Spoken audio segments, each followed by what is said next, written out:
शांत मन। गौतम बुद्ध की कहानी।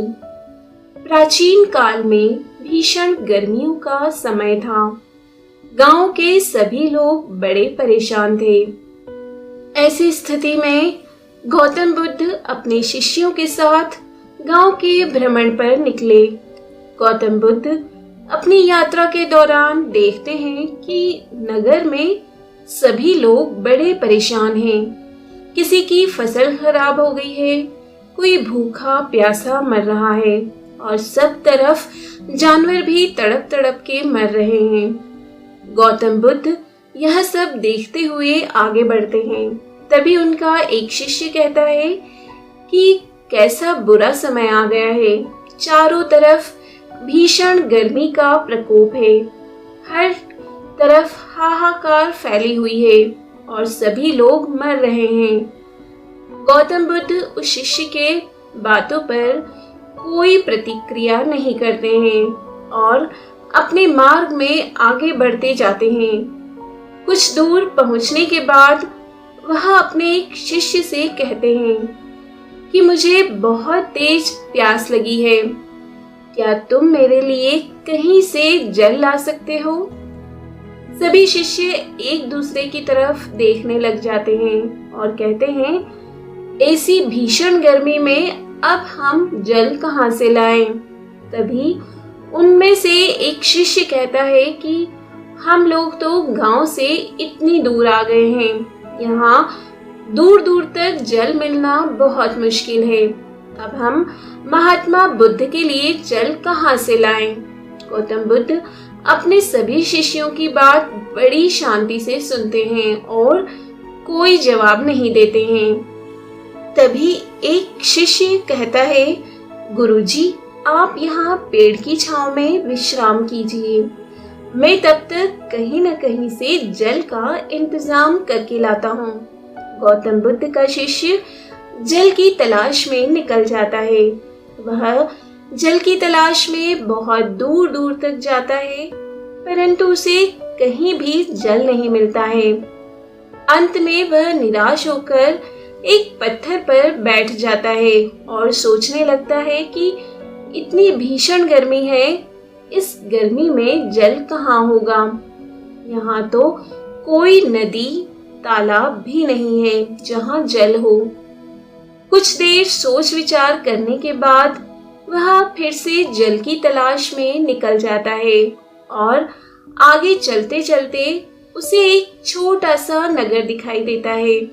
शिष्य मन में बहुत खुश हो जाता है कि अब तो यहाँ जल अवश्य मिल जाएगा। वह नगर में पहुंचकर प्रत्येक घर में जाकर जल मांगता है, लेकिन उसे कहीं भी जल नहीं मिलता। तभी घर वाले कह देते हैं, हमारे पास खुद पीने के लिए पर्याप्त जल नहीं है, आपको कहां से दें? वह बहुत निराश हो जाता है और सोचता है कि अब कहीं भी जल नहीं मिलेगा, इसलिए मुझे वापस गुरुजी के पास पहुंच जाना चाहिए। वह नगर से निकलकर महात्मा बुद्ध के पास जाने लगता है।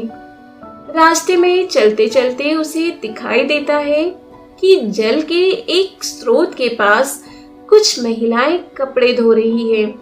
शिष्य बहुत खुश होता है और जल लेने के लिए स्रोत के निकट जाने लगता है। तभी एक तांगा गाड़ी आकर जल के स्रोत के ऊपर से गुजर जाती है। शिष्य देखता है कि पूरा जल तांगा गाड़ी के गुजरने की वजह से कीचड़ में परिवर्तित हो गया है। शिष्य बड़ा दुखी होकर सोचता है कि यह जल तो अब कीचड़ बन चुका है, यह अब पीने की स्थिति में नहीं है, मैं इसे महात्मा बुद्ध को नहीं दे सकता हूँ। शिष्य वहां से पुनः चलने लगता है और महात्मा बुद्ध के पास पहुंचकर कहता है, गुरुजी, कृपया मुझे माफ कर दीजिए, मैंने बहुत प्रयास किया परंतु मैं आपके लिए जल न ला सका।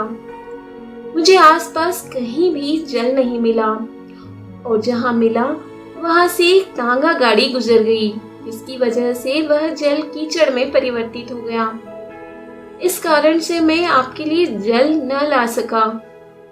गौतम बुद्ध कुछ देर शांत रहने के बाद मुस्कुराते हुए और कहते हैं, तुम पुनः उसी जल के स्रोत के पास जाओ और वहां से मेरे लिए जल लेकर आ जाओ। मैं वही जल ग्रहण कर लूंगा।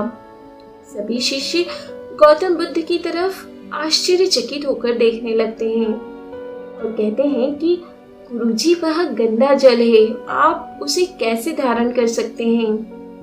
गौतम बुद्ध कोई जवाब नहीं देते हैं। आखिरकार वह शिष्य गौतम बुद्ध की बात मान लेता है और जल लेने के लिए निकल जाता है। जल के स्रोत के पास जाकर शिष्य देखता है जो जल कीचड़ में परिवर्तित हो गया था, अब वह साफ हो गया है। सारी मिट्टी नीचे बैठ गई है और स्वच्छ जल ऊपर आ गया है। शिष्य बहुत खुश होता है और अपने लोटे में जल भरकर ले चलता है। शिष्य गौतम बुद्ध के पास पहुंचकर उन्हें जल देता है। यह देखकर सभी शिष्य बहुत खुश होते हैं और कहते हैं कि अच्छा हुआ जो गुरुजी के लिए जल मिल गया। गौतम बुद्ध वह जल का लोटा अपने हाथ में लेकर सभी शिष्यों को दिखाते हैं। कहते हैं कि आप सभी देखिए, क्या यह जल पीने लायक है? सभी शिष्य हाँ में सिर हिला देते हैं। गौतम बुद्ध कहते हैं कि जिस प्रकार जल में मिट्टी मिला देने पर वह कीचड़ बन जाता है, ठीक उसी प्रकार यदि कीचड़ को भी कुछ देर के लिए शांत छोड़ दिया जाए तो वह स्वच्छ जल बन जाता है। हम मनुष्यों का हृदय भी ठीक उसी प्रकार से होता है।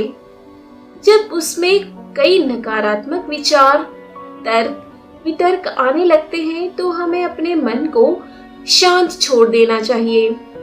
कुछ समय पश्चात हमारा हृदय शांत हो जाएगा और पुनः हम सकारात्मकता की ओर बढ़ जाएंगे। दोस्तों, इस कहानी से हम यही बताना चाहते हैं कि कई बार हम ऐसी स्थिति में आ जाते हैं जब सही गलत का निर्णय नहीं कर पाते हैं या हमारी नेगेटिविटी हम पर हावी हो जाती है। ऐसी स्थिति में हमें अपने आप को कुछ समय शांत रखना चाहिए और सही समय आने पर ही फैसला करना चाहिए। दोस्तों, उम्मीद करती हूँ कि आज की कहानी से आपने जरूर कुछ सीखा होगा। हमें कमेंट बॉक्स में जरूर बताएं। कहानी को लाइक कर दें, अपने दोस्तों और रिश्तेदारों के साथ शेयर जरूर करें। इसी तरह की और भी कहानियाँ सुनने के लिए आप हमारे चैनल को सब्सक्राइब जरूर कर लें। बेल आइकन को प्रेस करना बिल्कुल